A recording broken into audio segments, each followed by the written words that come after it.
In the year 1348, Brother Thomas stood in the monastery kitchen, stirring a pot of what he believed would be a nourishing stew for the evening meal. Little did he know that this simple act of cooking would soon become a deadly dance with disaster. The medieval kitchen was not merely a place where food was prepared, it was a battlefield where survival depended on knowledge that few possessed and luck that even fewer enjoyed. The morning had begun like any other in the monastery of St. Benedict. The sun filtered through the narrow windows, casting long shadows across the stone floor where Brother Thomas worked. He had been assigned to kitchen duty for 3 months now, ever since the previous cook, Brother Edmund, had mysteriously fallen ill after preparing what the monks called the Feast of St. Bartholomew. Nobody spoke much about Brother Edmund anymore, but the way the other monks crossed themselves when passing the kitchen told its own story. Medieval cooking was an art form that required not just skill, but an intimate understanding of life and death. Every ingredient carried the potential for nourishment or destruction, and the line between a hearty meal and a funeral feast was often thinner than the blade of a kitchen knife. Brother Thomas, like most cooks of his time, had learned his craft through observation and trial, with emphasis heavily weighted toward error. The monastery's pantry was stocked with ingredients that would make a modern food safety inspector weep with despair. Barrels of grain sat alongside containers of mysterious powders, dried herbs hung from rafters where mice scurried freely, and preserved meats dangled in the cool air, their surfaces blooming with what the monks optimistically called the kiss of age. In this environment, Brother Thomas began his daily ritual of transforming raw materials into something resembling food. The medieval diet was a curious thing shaped by seasons, superstitions, and an alarming lack of understanding about basic nutrition. Wealthy nobles feasted on elaborate dishes that combined ingredients in ways that defied both logic and digestive comfort, while peasants subsisted on whatever they could grow, forage, or steal without getting caught. Both groups, however, shared one common experience: the constant nagging fear that their next meal might very well be their last. Brother Thomas reached for a handful of grain from the nearest barrel, not noticing the dark spots that peppered the wheat like tiny black eyes. These spots, which medieval cooks often dismissed as harmless discoloration, were actually ergot fungus, a natural producer of compounds that would later inspire both medieval mystics and modern pharmaceutical companies. The fungus contained alkaloids that could cause hallucinations, convulsions, and in sufficient quantities death. But Brother Thomas, humming a hymn under his breath, simply scooped the grain into his cooking pot without a second thought. The water, he added, came from the monastery's well, which drew from an underground source that also served the nearby village. What Brother Thomas didn't know was that the village blacksmith had recently begun disposing of his metalworking waste in a pit that was slowly leaching lead and other heavy metals into the groundwater. The water looked clear and tasted fine, which in medieval times was considered sufficient evidence of its purity. Modern water testing was still several centuries away, along with the inconvenient knowledge that many deadly substances are both colourless and tasteless. As the stew began to simmer, Brother Thomas added herbs from the monastery garden. Medieval herb gardens were wonderful places filled with plants that could heal seasoned food or kill, depending on the dosage and the knowledge of the person using them. Unfortunately, medieval botanical education was somewhat hit or miss, relying heavily on manuscripts copied by monks who had never actually seen the plants they were illustrating. This led to frequent cases of mistaken identity, where harmless cooking herbs were confused with their toxic cousins. The particular herb that Brother Thomas added to his stew looked remarkably similar to parsley, grew in the same conditions as parsley, and had been labelled as parsley by the monk who maintained the garden. However, it was actually fool's parsley, also known as poison parsley, a plant that contained compounds capable of causing respiratory failure. The monk who had planted it had been working from a manuscript illustration that was itself a copy of a copy of a copy, each generation of copying introducing small errors that eventually transformed a drawing of harmless parsley into something that looked exactly like its deadly doppelganger. Medieval manuscripts were notorious for their creative interpretations of reality. Monks who had never travelled beyond their monastery walls were tasked with copying texts about plants, animals, and cooking techniques from distant lands. They filled in gaps in their knowledge with imagination, leading to cookbooks that recommended ingredients that didn't exist, and cooking methods that defied physics. One popular cookbook of the era suggested that adding ground unicorn horn to any dish would neutralize poisons, which was excellent advice, except for the notable scarcity of unicorns. Brother Thomas continued his cooking blissfully unaware that he was creating what modern toxicologists would classify as a chemical weapon disguised as lunch. He added salt from the monastery's stores, not knowing that medieval salt production often involved boiling seawater in lead-lined containers, which added a subtle metallic flavor and a not-so-subtle dose of heavy metal poisoning to every meal.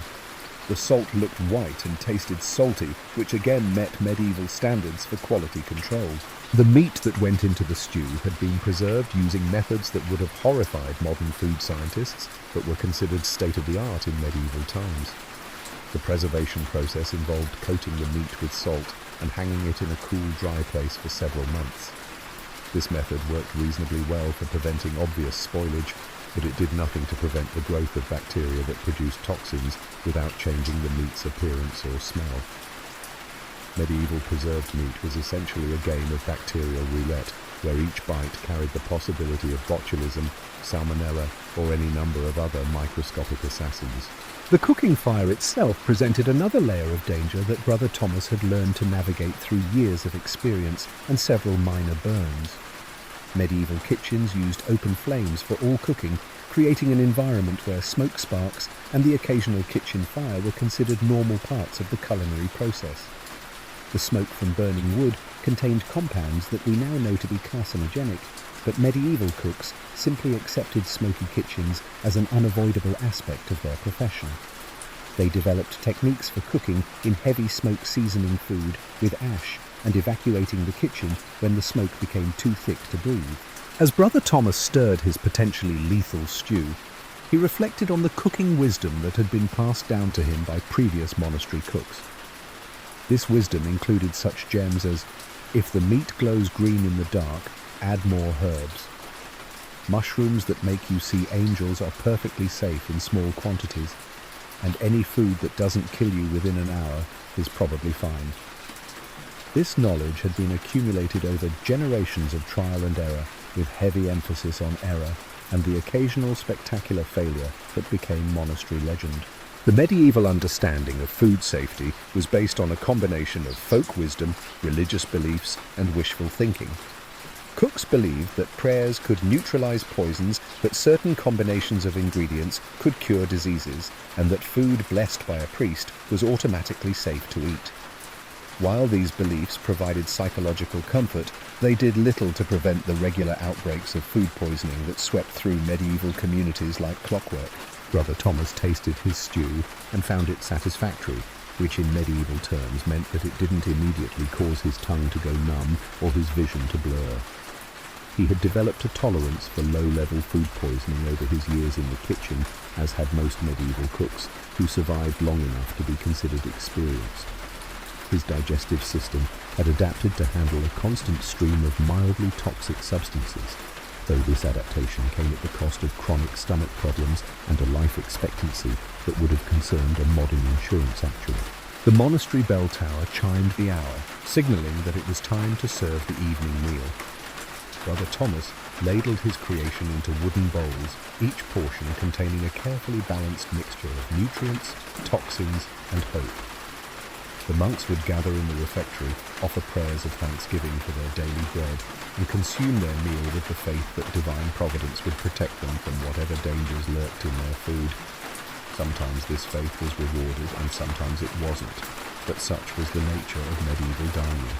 The refectory filled with the familiar sounds of medieval monastic life, the shuffle of sandaled feet on stone floors, the rustle of rough woolen robes, and the gentle murmur of evening prayers.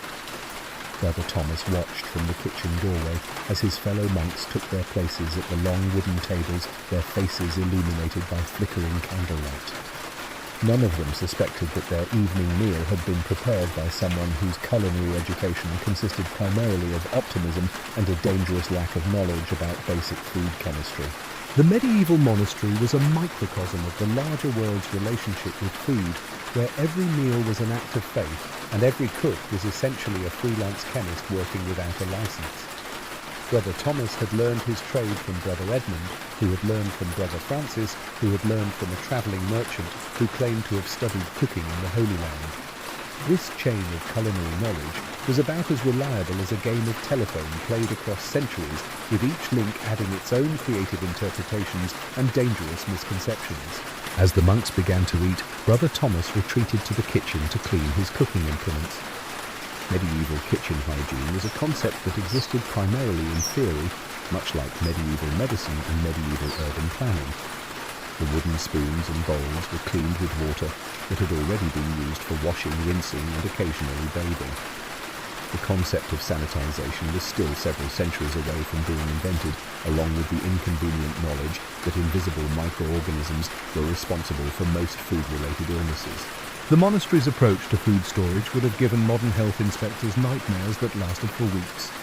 Grain was stored in barrels that also housed families of mice who contributed their own special seasoning to every meal. Dried meat hung in the same room where the monks kept their chamber pots, creating an aromatic environment that was considered perfectly normal by medieval standards. Cheese was aged in caves that were also home to bats, whose droppings added what medieval cooks called natural flavour enhancement to their dairy products.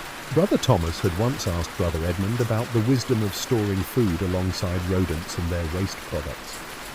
Brother Edmund had explained that mice were God's creatures too, and that sharing food with them was an act of Christian charity. He had also mentioned that mouse droppings were believed to have medicinal properties, particularly for treating stomach ailments. This explanation had satisfied Brother Thomas at the time, though he had noticed that Brother Edmund himself seemed to suffer from chronic digestive problems. The medieval understanding of nutrition was based on the ancient Greek theory of humours, which held that all foods possessed certain qualities that could affect the balance of bodily fluids. Hot foods were believed to increase blood and yellow bile, while cold foods affected phlegm and black bile. This theory led to dietary recommendations that were both elaborate and completely wrong, such as the belief that eating too many cold foods in winter could cause your blood to freeze, or that consuming hot foods in summer could literally cook your internal organs. Medieval physicians, who were often monks themselves, prescribed specific food combinations to treat various ailments. A patient suffering from melancholy might be advised to eat more hot dry foods like pepper and ginger, while someone with a fever would be given cold moist foods like lettuce and fish. These prescriptions were based on centuries of accumulated wisdom that was unfortunately based on a fundamental misunderstanding of how the human body actually worked. Brother Thomas had once witnessed a visiting physician treat a monk's stomach ailment by prescribing a diet consisting entirely of bread soaked in wine, seasoned with ground pearls and gold leaf. The theory was that the precious metals would strengthen the patient's constitution, while the wine would provide necessary warmth to balance his cold, phlegmatic condition. The treatment had cost the monastery a small fortune and had resulted in the patient developing what modern doctors would recognize as alcohol poisoning, but the physician had declared it a success because the patient's original stomach problems had been completely forgotten in the face of his new symptoms. The monastery's herb garden was maintained by Brother Augustine, an elderly monk who had been tending plants for over 40 years. His knowledge of herbs was extensive, but not always accurate, having been acquired through a combination of personal experience, ancient texts, and conversations with travelling merchants who were not always entirely truthful about their botanical expertise. Brother Augustine could identify dozens of plants and explain their supposed medicinal properties, but his identification skills were based on visual similarity rather than actual botanical knowledge. This had led to several memorable incidents, including the time Brother Augustine had confidently identified a patch of deadly nightshade as medicinal sage, resulting in a week-long period where the monastery's evening prayers had been notably more enthusiastic and hallucinogenic than usual. The monks had interpreted their visions as divine revelations, and it had taken several days for Brother Augustine to realize his mistake. The incident had been quietly covered up, though it had led to a new monastery rule requiring all herbs to be tested on the monastery's goats before being used in human food. The medieval spice trade had brought exotic flavors to European kitchens, but it had also introduced new opportunities for culinary disaster. Spices were expensive, often adulterated with cheaper substances, and frequently misidentified by merchants who were more interested in profit than accuracy. A spice labelled as cinnamon might actually be cassia bark, ground tree bark, or in some cases sawdust mixed with brown dye. Medieval cooks had no way to verify the authenticity of their spices, leading to dishes that were seasoned with substances that ranged from mildly disappointing to actively toxic. Brother Thomas had once purchased what he believed to be saffron from a travelling merchant, only to discover after using it in a feast day meal that it was actually ground marigold petals mixed with lead oxide to achieve the proper golden colour. The lead oxide had given the dish a subtle metallic flavour that the monks had interpreted as sophisticated, and it had taken several weeks for the connection between the sophisticated seasoning and the monastery's epidemic of stomach problems to be made. The medieval kitchen was also home to cooking techniques that would have horrified modern food scientists, but were considered perfectly normal by the standards of the time. Meat was often cooked by burying it in hot coals, a method that created a charred exterior while leaving the interior potentially raw and teeming with bacteria. Vegetables were frequently boiled in the same water that had been used to cook meat, creating a bacterial soup that was served as a nutritious broth. Medieval cooks had developed a variety of methods for determining when food was properly cooked, none of which involved thermometers or any understanding of the temperatures required to kill harmful bacteria. Meat was considered done when it stopped bleeding, bread was ready when it sounded hollow when tapped, and vegetables were cooked when they had lost their original colour and texture. These methods worked reasonably well for obvious signs of doneness, but did nothing to ensure that food was actually safe to eat. The monastery's brewing operation was overseen by Brother Marcus, who had learned his craft from his father, in an unbroken chain of brewing knowledge that stretched back to the early days of the monastery. Medieval brewing was both an art and a science, though the science part was based on observation and superstition rather than any understanding of the fermentation process. Brother Marcus knew that adding certain herbs would make his beer stronger, that brewing during certain phases of the moon produced better results, and that saying specific prayers during the brewing process would prevent the beer from going sour. What Brother Marcus didn't know was that his brewing process was creating an environment where wild yeasts and bacteria competed for dominance, sometimes producing alcohol and sometimes producing compounds that were considerably less pleasant. Medieval beer was often cloudy sour and possessed of flavours that modern beer drinkers would find challenging.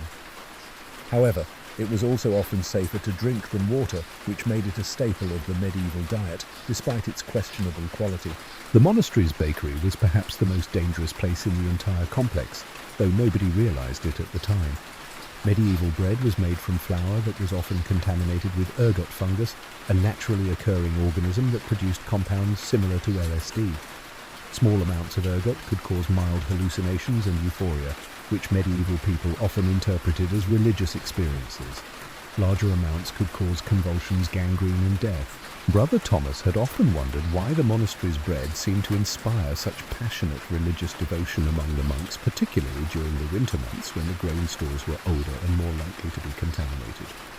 He had noticed that the monks' prayers became more fervent and their visions more vivid after eating fresh bread, but he had attributed this to the spiritual nourishment provided by their daily bread rather than to the psychoactive compounds it contained. The medieval understanding of food preservation was based on methods that had been developed through trial and error over many generations. Salt curing, smoking and drying were all effective techniques for preventing obvious spoilage, but they did nothing to prevent the growth of bacteria that produced toxins without changing the food's appearance or smell. Medieval preserved foods were often safe to eat, but they were also occasionally deadly in ways that were completely invisible to medieval cooks. Brother Thomas had learned to identify obviously spoiled food through smell, appearance and taste, but he had no way of detecting the presence of invisible toxins that could cause illness or death hours or days after consumption. This led to a medieval dining experience that was essentially a form of culinary Russian roulette, where each meal carried the possibility of unexpected consequences. The evening meal in the monastery refectory proceeded without obvious incident, though Brother Thomas noticed that several of the older monks seemed to be experiencing unusual difficulty with their coordination. Brother Benedict kept reaching for his water cup and missing, while Brother Jerome appeared to be having an animated conversation with someone who wasn't there. Brother Thomas attributed these behaviors to the advanced age of his fellow monks rather than to any problems with the food he had prepared.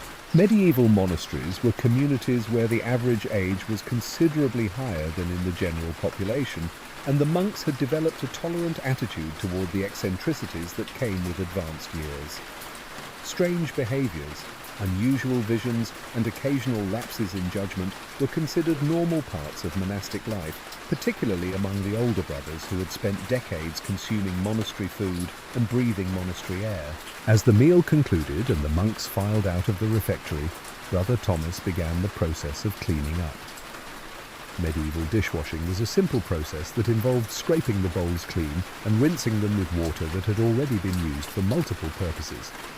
The concept of hot water for cleaning was considered an unnecessary luxury, and soap was reserved for special occasions like feast days and visits from important church officials. The leftover food from the evening meal would be saved for the next day's breakfast, continuing the medieval tradition of recycling meals until they were either completely consumed or had achieved a level of spoilage that was obvious even by medieval standards. This practice was both economical and dangerous, as it provided multiple opportunities for bacteria to multiply and toxins to develop. Brother Thomas finished his cleaning duties and prepared to retire for the evening, satisfied with another successful day in the monastery kitchen. He had managed to prepare a meal that had fed the entire community without any obvious disasters, which by medieval standards constituted a complete success. The fact that several monks were currently experiencing mild hallucinations and digestive distress was not considered unusual enough to warrant concern. The following morning brought with it the kind of crisp autumn air that made Brother Thomas grateful for his warm kitchen and the comforting routine of preparing breakfast for his fellow monks. What he didn't realize was that the previous evening's meal had set in motion a series of biological processes that would soon transform the peaceful monastery into something resembling a medieval medical emergency, though nobody would recognize it as such for several more hours. Medieval breakfast was typically a simple affair, consisting of bread porridge and whatever leftovers remained from the previous day's meals. The concept of food safety through proper storage was still centuries away from being developed, so yesterday's stew would be reheated and served again, providing any surviving bacteria with additional time to multiply, and any toxins with extra opportunities to concentrate. Brother Thomas approached this morning routine with the same cheerful ignorance that had characterized his cooking for the past 3 years. The monastery's grain stores were kept in the cellar, a cool, damp environment that medieval people believed was ideal for food preservation. What they didn't understand was that cool, damp conditions were also ideal for the growth of various molds and fungi, many of which produced compounds that could affect human consciousness in interesting and occasionally terrifying ways. The barley that Brother Thomas retrieved for the morning porridge had developed a fine coating of what he assumed was harmless dust, but was actually a complex ecosystem of microscopic organisms. Medieval monks had developed a sophisticated understanding of the spiritual benefits of fasting, but their knowledge of the biological effects of eating contaminated food was considerably less advanced. They attributed digestive problems to spiritual failings, unusual visions to divine intervention, and sudden illness to the mysterious workings of God's will.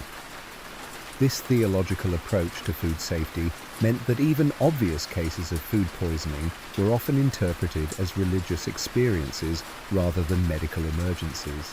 Brother Thomas began his morning routine by lighting the cooking fire, a process that involved striking flint against steel until sparks caught in a pile of dried tinder.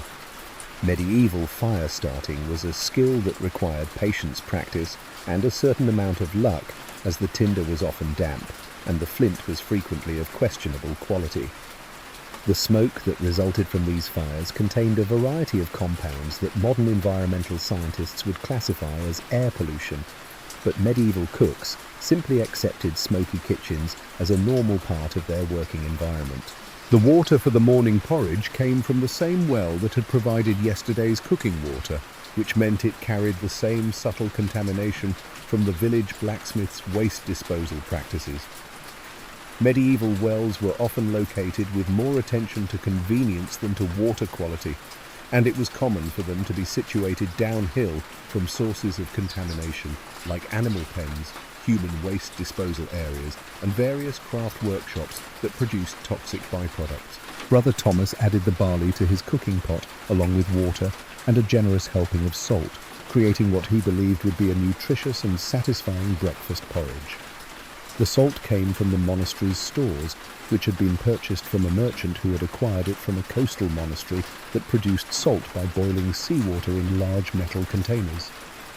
The process was efficient and economical, though it also concentrated any heavy metals that happened to be present in the seawater or leaching from the metal containers.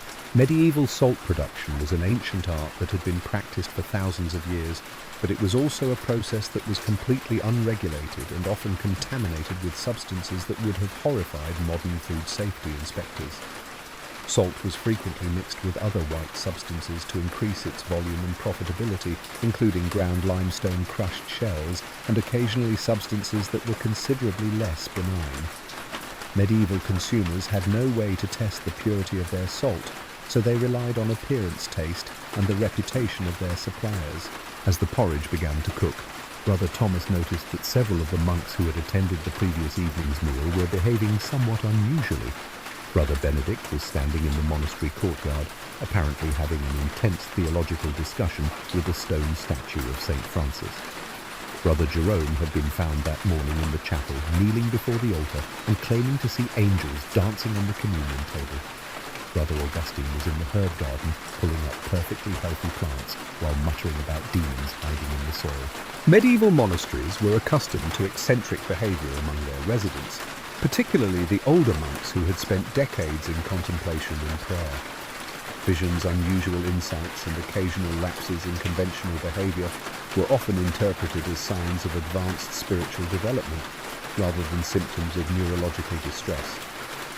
The monastery's approach to mental health was based on prayer fasting and the assumption that God would provide whatever healing was necessary. Brother Thomas stirred his porridge and added a handful of dried herbs from the monastery's stores, not realizing that the herbs had been contaminated with ergot fungus from the same source that had affected the previous evening's grain. Medieval herb storage was a haphazard affair, with different plants often stored in close proximity without regard for cross-contamination or the possibility that fungal spores might spread from one container to another. The monastery's approach to breakfast was influenced by the rule of St. Benedict, which emphasized simplicity, moderation, and gratitude for whatever food God provided. This philosophical approach to dining meant that monks were expected to eat whatever was placed before them without complaint, regardless of its quality, appearance, or effects on their digestive systems. Questioning the safety or palatability of monastery food was considered a form of spiritual pride that needed to be overcome through prayer and submission. Medieval cooking techniques were based on methods that had been developed over centuries of trial and error, with heavy emphasis on error and occasional spectacular failure. The concept of cooking temperatures was understood in general terms: hot, hotter, and dangerously hot, but precise temperature control was impossible without modern equipment. This meant that food was often undercooked, overcooked, or cooked unevenly, creating opportunities for bacterial survival and toxin production. Brother Thomas had learned to judge the doneness of porridge by its consistency and appearance, stirring it constantly to prevent burning while watching for the moment when it achieved the proper thickness. Medieval porridge was often cooked until it reached a consistency that could support a wooden spoon standing upright, which ensured that it was thoroughly heated, but also meant that it was often overcooked to the point where any nutritional value had been destroyed.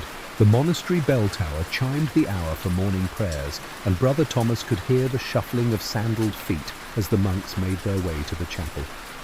The morning service was an important part of monastic life, providing spiritual nourishment to complement the physical nourishment that would follow. What Brother Thomas didn't realize was that several of the monks who were gathering for prayer were experiencing the early stages of ergot poisoning, which would soon transform their morning devotions into something considerably more intense than usual. Medieval religious services were often characterized by emotional intensity and spiritual fervor, but the morning service that followed Brother Thomas's contaminated meals would be remembered in monastery chronicles as particularly remarkable. Brother Benedict would later claim to have seen the Virgin Mary descending from the chapel ceiling, while Brother Jerome would report a vision of Christ himself serving communion with bread that glowed like the sun. Brother Augustine would spend the entire service speaking in what he claimed was the language of angels, though it sounded suspiciously like gibberish to the younger monks.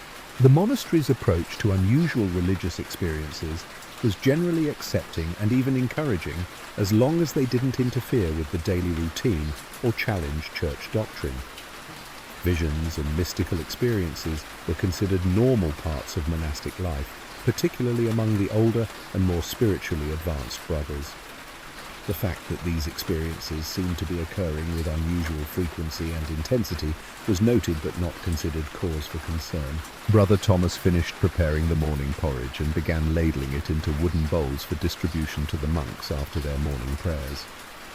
Medieval serving implements were carved from wood that had been seasoned and shaped by hand, creating utensils that were functional but also porous and difficult to clean thoroughly. These wooden implements harbored bacteria and absorbed flavors from previous meals, contributing their own unique seasoning to every dish they touched. The monastery's dining schedule was regulated by the canonical hours, the traditional divisions of the day that structured monastic life around prayer and work. Breakfast was served after morning prayers, dinner at midday, and supper in the early evening, with each meal preceded by prayers of thanksgiving and followed by prayers of gratitude. This regular schedule provided structure and predictability to monastic life, though it also meant that any problems with the food supply would affect the entire community simultaneously. Medieval monasteries were largely self-sufficient communities that produced most of their own food through farming, animal husbandry, and various craft activities. This self-sufficiency was both a source of pride and a potential vulnerability, as it meant that contamination or problems with the monastery's food production could affect the entire community without any external source of relief. The monastery's isolation from the outside world, which was considered spiritually beneficial, also meant that help was often far away when problems arose. Brother Thomas had been trained in the monastery's traditional cooking methods by Brother Edmund, who had learned from previous generations of monastery cooks in an unbroken chain of culinary knowledge that stretched back to the founding of the monastery.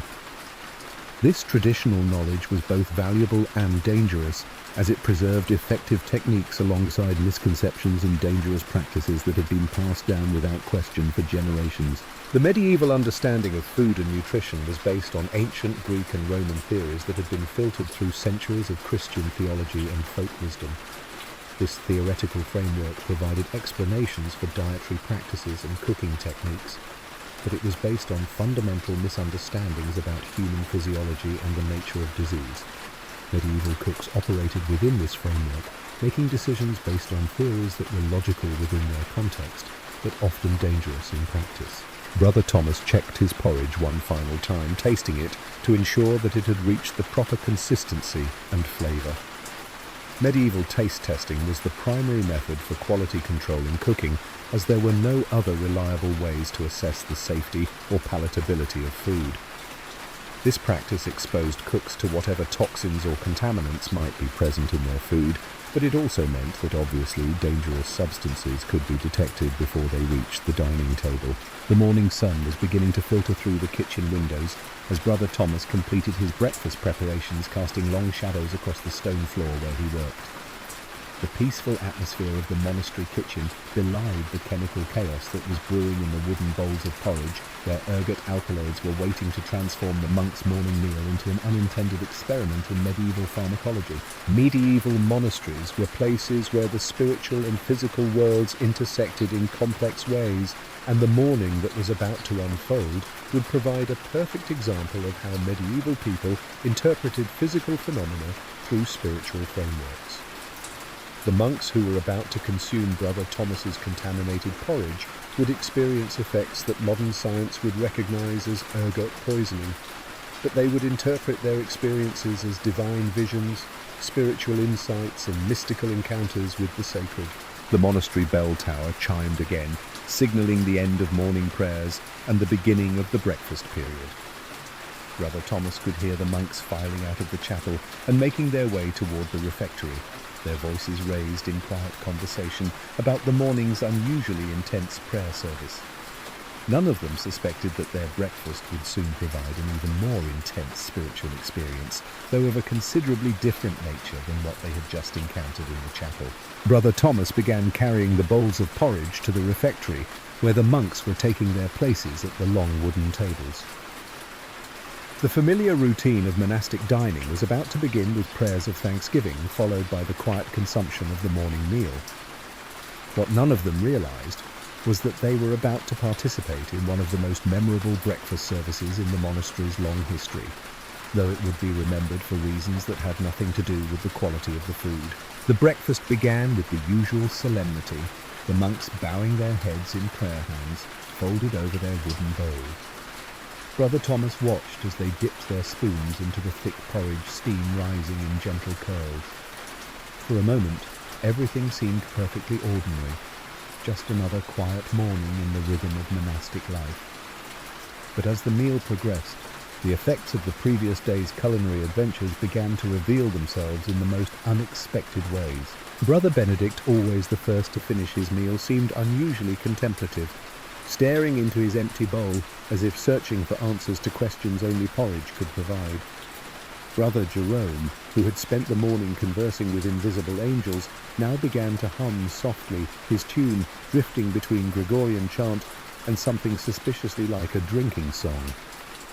Brother Augustine, the monastery's resident herbalist, suddenly stood up and announced with great conviction that the porridge tasted exactly like the colour blue. The younger monks exchanged glances, unsure whether to laugh or join in the apparent revelation. Medieval monastic life was filled with rules, but nowhere in the rule of St. Benedict did it specify what to do when breakfast inspired synesthetic experiences.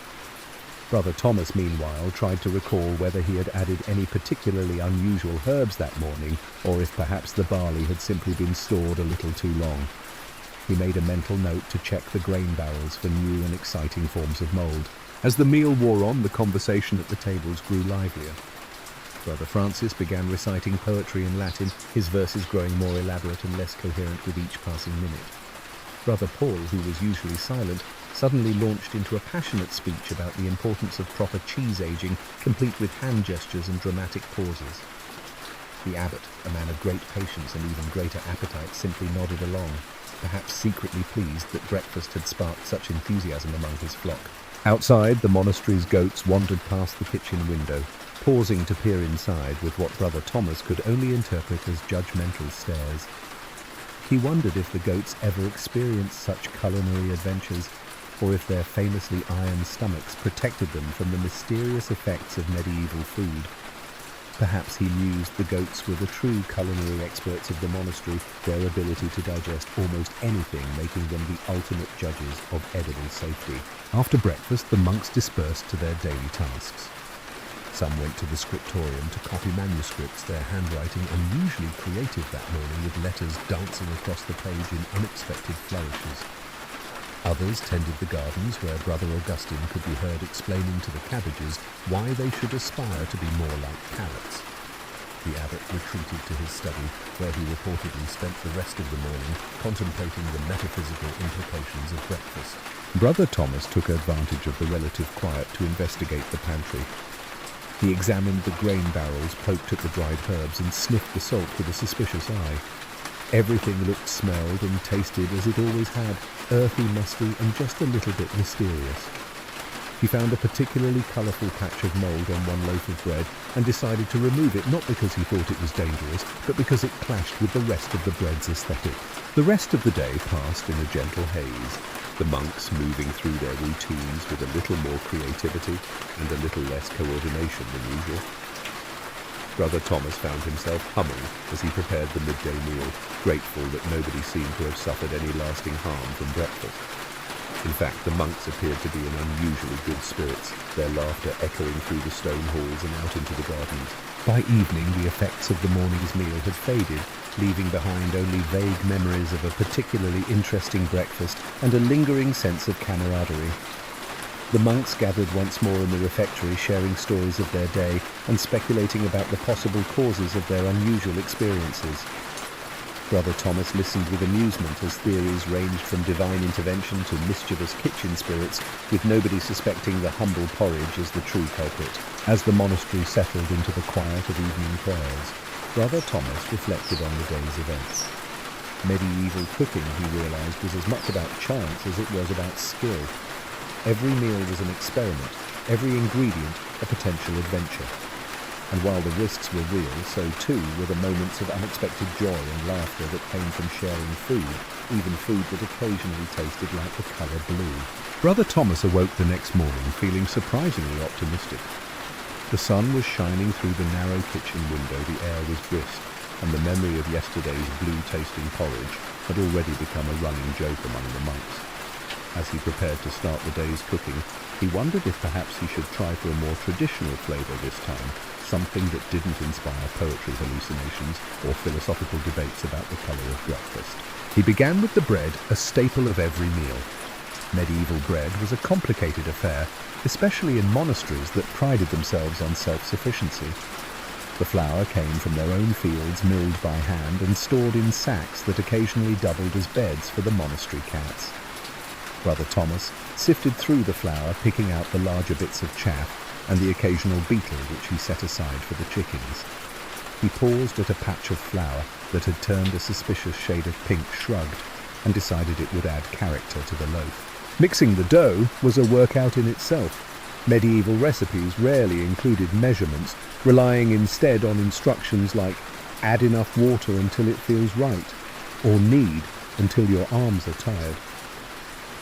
Brother Thomas followed tradition, kneading the dough with the kind of determination usually reserved for penance. When the dough was finally ready, he set it aside to rise, covering it with a cloth that had once been part of Brother Jerome's habit. The cloth still bore a faint smell of incense, which Thomas decided could only improve the flavour. While the bread was rising, he turned his attention to the cheese.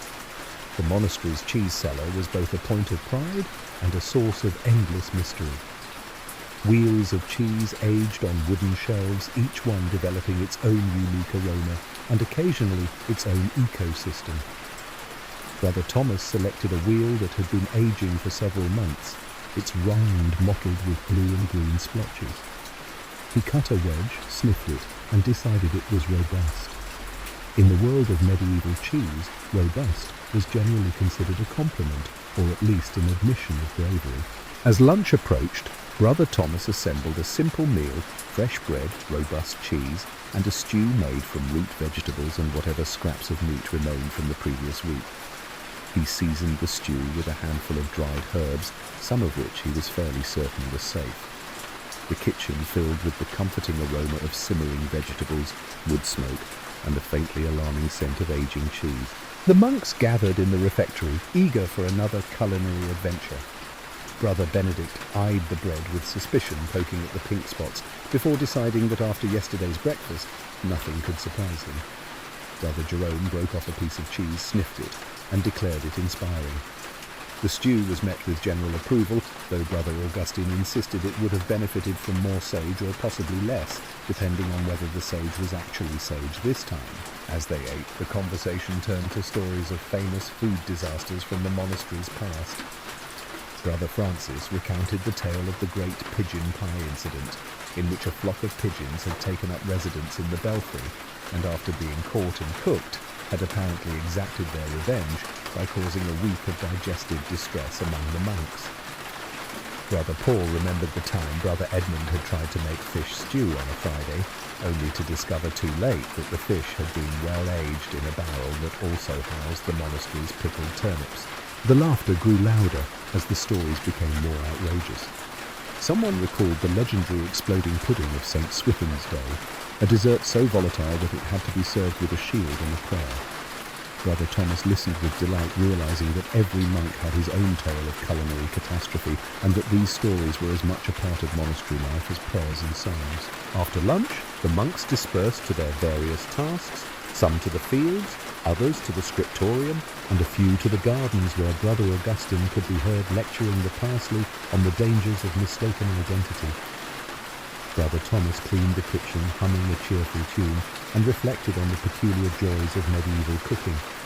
Yes, every meal was a gamble, but it was also a chance for fellowship laughter and the occasional brush with the unknown. As evening fell, Brother Thomas prepared a simple supper. Nothing fancy, just bread, cheese, and a thin broth. The monks ate in peaceful silence, grateful for a day free of visions, poetry, or philosophical debates about the colour of food. As they finished their meal and filed out of the refectory, Brother Thomas felt a quiet satisfaction. He had survived another day in the medieval kitchen, and so had everyone else. For now, that was enough. As the days slipped by, Brother Thomas settled into a rhythm, his confidence in the kitchen growing with each meal that passed without incident, or at least without any new colours being discovered in the flavour spectrum. The monks too seemed to have recovered from their recent adventures, though the memory of Blue Porridge Day lived on in the form of inside jokes and the occasional exaggerated story told to visiting pilgrims. One afternoon, as Brother Thomas was preparing the evening meal, a travelling friar arrived at the monastery gates. He introduced himself as Brother Martin, a man with a weathered face, a cheerful disposition, and a sack full of mysterious ingredients collected from his journeys across the countryside. The abbot, always eager for news from the outside world, invited Brother Martin to stay for supper and share stories of his travels. Brother Martin was delighted to help in the kitchen, and soon he and Brother Thomas were swapping tales and culinary tips as they chopped vegetables and stirred the stew pot. Brother Martin produced a bundle of dried mushrooms from his sack, explaining that they were a delicacy in the region he had just visited. He tossed a generous handful into the bubbling stew, assuring Brother Thomas that they would add depth and character to the meal. The aroma that filled the kitchen was rich and earthy, and Brother Thomas couldn't help but feel a bit of excitement at the prospect of serving something new. The monks gathered for supper, their curiosity piqued by the unfamiliar scent wafting from the kitchen. As they ladled the mushroom stew into their bowls, Brother Martin regaled them with stories of distant abbeys, miraculous relics, and the time he had accidentally baked a loaf of bread so hard it was used as a doorstop for an entire winter. The first bites of stew were met with appreciative murmurs. The mushrooms did indeed add a new dimension to the flavour, and even Brother Augustine, usually wary of anything unfamiliar, admitted that the meal was surprisingly pleasant. Conversation flowed easily, with Brother Martin's tales growing more animated as the meal progressed. He described a monastery where the monks brewed beer so strong it was rumoured to cure the common cold, and another where the cheese was aged for so long that it required its own set of monastic vows. But as the evening wore on, a subtle change came over the refectory. Brother Francis began to giggle uncontrollably, his laughter echoing off the stone walls. Brother Jerome, who had been quietly enjoying his stew, suddenly announced that he could hear the vegetables singing. Even the abbot, usually the picture of composure, was seen attempting to balance a spoon on his nose, much to the amusement of the younger monks. Brother Thomas exchanged a glance with Brother Martin, who looked equally bewildered.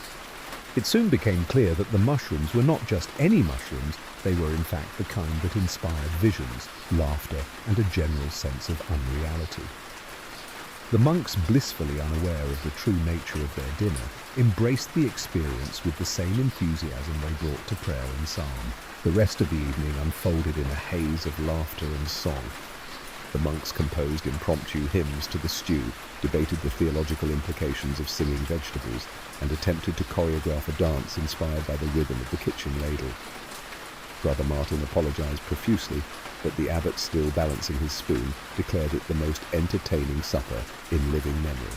By morning, the effects of the mushroom stew had faded, leaving the monks with only vague memories of their culinary adventure and a newfound appreciation for the unpredictability of medieval cuisine. Brother Thomas, ever the optimist, decided that perhaps a little excitement in the kitchen wasn't such a bad thing after all, as long as it didn't happen every night. The next day dawned with a gentle drizzle, the kind that made the monastery's stone walls glisten and the gardens smell especially earthy. Brother Thomas, still chuckling over the previous night's musical vegetables, was determined to keep today's meals as ordinary as possible. He greeted Brother Martin in the kitchen with a wry smile and a promise. "No more surprise mushrooms," agreed Brother Martin, looking sheepish but amused, readily agreed. Breakfast was a simple affair. Oat porridge, a bit of honey and bread that for once was entirely beige. The monks seemed grateful for the return to normalcy, though a few cast longing glances at the stew pot, as if hoping for a reprise of last night's festivities. Brother Jerome, always the poet, announced that he had composed a new verse in honor of the night the mushrooms sang, and recited it to polite applause. After breakfast, the monks scattered to their daily tasks. Brother Thomas took the opportunity to restock the kitchen stores, venturing out to the market in the nearby village. The market was a lively place, full of shouting vendors, curious children, and the occasional chicken making a bid for freedom. Brother Thomas bartered for fresh vegetables, a slab of salted pork, and a small bag of exotic spice labelled "very safe, not dangerous at all" by the merchant. A claim that in medieval times was about as reassuring as a recipe that began with "first catch your dragon." Back at the monastery, Brother Thomas inspected his purchases. The pork was firm and salty, the vegetables crisp, and the spice mysterious but fragrant. He decided to use the spice sparingly, just in case. For lunch, he prepared a hearty stew, careful to avoid any ingredients that might inspire visions or spontaneous dance routines. He seasoned it with the new spice, which lent a warm, peppery note to the broth. The monks gathered for lunch, their appetites restored by the morning's honest labour. The stew was met with approval, and Brother Augustine, ever the herbalist, tried to identify the spice by taste alone, declaring it possibly pepper, possibly something else entirely. Brother Martin, eager to redeem himself, shared a story about a monastery where the cook once mistook powdered ginger for powdered sulphur, resulting in a meal that cleared the sinuses and the soul. As the meal ended, the abbot rose and offered a blessing for food that fills the belly and keeps the feet on the ground. The monks laughed, grateful for a day when the only surprise was the pleasant warmth of a new spice. Brother Thomas felt a sense of accomplishment. He had managed to serve a meal that was both safe and satisfying, a rare feat in the unpredictable world of medieval cuisine. The afternoon passed peacefully, with the monks working in the gardens, copying manuscripts and tending to the animals. Brother Thomas, his confidence restored, began to plan the evening meal. He decided on a simple roast, seasoned with herbs from the monastery garden and served with fresh bread and cheese. As he worked, he reflected on the lessons of the past few days in the medieval kitchen. Even the most ordinary meal could become extraordinary, and every cook needed a sense of humour and a little luck. When supper was served, the monks ate in contented silence, the only excitement coming from Brother Francis, who accidentally spilled his ale and declared it a miracle of abundance. As the sun set and the monastery settled into quiet, Brother Thomas cleaned the kitchen, humming a tune inspired by the memory of singing vegetables and dancing monks. He realized that in a world where food could be both a blessing and a hazard, laughter was often the best seasoning of all. The next morning brought a crisp breeze and the cheerful clatter of pots as Brother Thomas prepared for another day in the kitchen. The monks, now fully recovered from their recent culinary escapades, seemed to have developed a newfound appreciation for the simple joys of predictable food. Breakfast was a modest affair, just porridge, honey, and yesterday's bread, which Brother Thomas proudly noted was neither pink nor blue. After the meal, Brother Martin announced that he would be departing his travels, calling him onward to the next abbey down the road. The abbot thanked him warmly for his stories, and with a mischievous twinkle for reminding us all to read the labels on our mushrooms. The monks gathered to bid Brother Martin farewell, sending him off with a loaf of bread, a wedge of robust cheese, and a promise that the monastery would always welcome him, preferably without surprise ingredients. With the guest gone, life at the monastery returned to its usual pace. The days grew shorter and the air cooler, and Brother Thomas found himself drawn to the kitchen's warmth. He began experimenting with new recipes, determined to keep things interesting without repeating the disasters of the past. One afternoon, he decided to try his hand at a medieval delicacy pottage, a thick stew made from whatever vegetables, grains, and scraps of meat happened to be available. Pottage was the ultimate medieval comfort food, endlessly adaptable and always a little different. Brother Thomas chopped onions, carrots and parsnips, tossing them into a large pot with barley and a few bones left over from last week's roast. He added a handful of dried herbs this time, double-checking each one with Brother Augustine, who had become the monastery's unofficial herb inspector ever since the great parsley incident. As the pottage simmered, the kitchen filled with a savoury aroma that drew curious monks to the doorway. Brother Francis offered to help, but quickly became distracted by a debate with Brother Jerome over whether pottage was better thick or thin. Brother Thomas smiled and let them argue, knowing that in the end, everyone would eat whatever he served. When the pottage was ready, the monks gathered eagerly in the refectory. The first spoonfuls brought sighs of contentment. Brother Augustine declared it medicinal in the best possible way, and Brother Benedict went back for thirds. Even the abbot, who was notoriously hard to please, complimented Brother Thomas on the meal, saying it reminded him of his childhood, though he added with a wink that his mother's pottage had never made anyone see angels. The success of the pottage inspired Brother Thomas to try other simple, hearty dishes.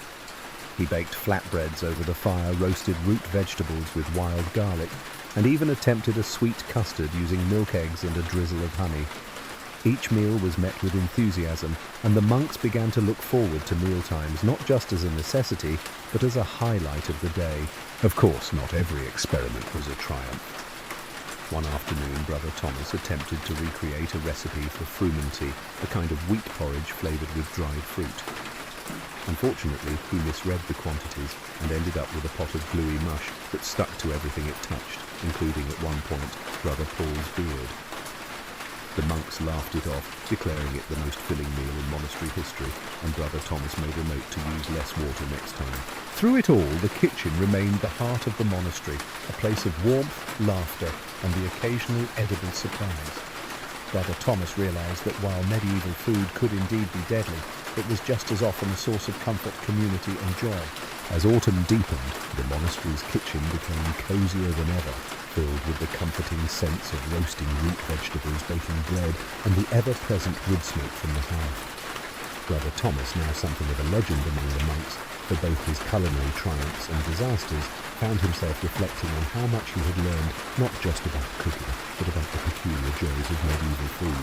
One chilly evening, as the wind rattled the shutters and the monks gathered close to the fire, Brother Thomas decided to prepare a special supper to celebrate the harvest.